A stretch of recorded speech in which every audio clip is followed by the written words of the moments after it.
वरण पद्मनेत्र सुहासवदन कंठाकुबी समाला दंडकमंडलधर गण्यान्तरक्षक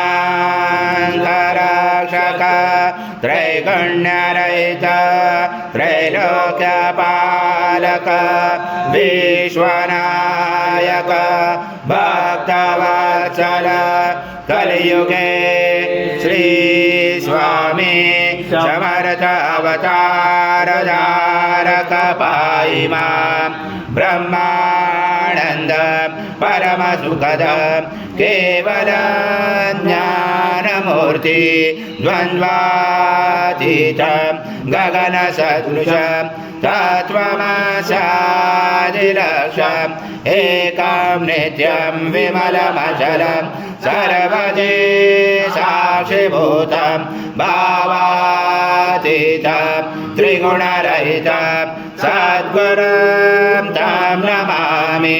गुरुर्ब्रह्मा गुरुर्विष्णु गुरुर्देवो महेश्वरः गुरुर्साक्षात् परब्रह्म तस्मै श्री गुरवे नमः।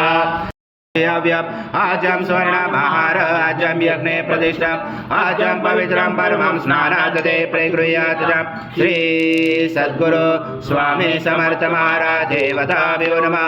घृत स्नानं समर्पयामि घृत स्नानान्तरेण शुद्धोदक स्नानं समर्पयामि। सकल पूजाते सर्व उपचाराते गंध पुष्पं समर्पयामि।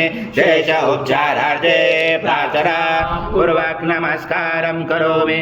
ओम समिन्द्र सम अग्ने सम वायो सम सूर्य सम चंद्रमा सम ब्रह्म बर्वस्वरम गणादि बर्वमचारमणादि तदनन्तरम् अनुस्वार परतरार्धेरुचितं धारेण रुचितम् एतत्त्वमनुस्वरूपं गकार पूर्वरूपं मकारो मध्यमरूपम् अनुस्वार शान्तरूपं बिन्दुरोधरूपं नाद सन्धानं सहिता सन्धि सैषा गणेश विद्या गणपुरुषेण चोद्गायत्री छन्द गणपति दैवता।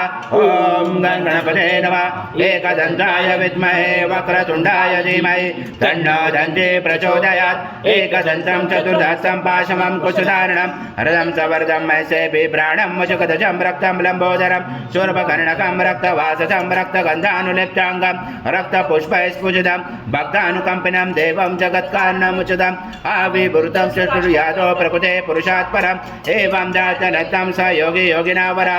नमो व्रात्पते नमो गणपते नमो ब्रह्मस्पते नमस्ते चोलंबोदराय एकदंताय विघ्नाशिने शिवशूताय श्रीवर्धमूर्ते नमो नमः।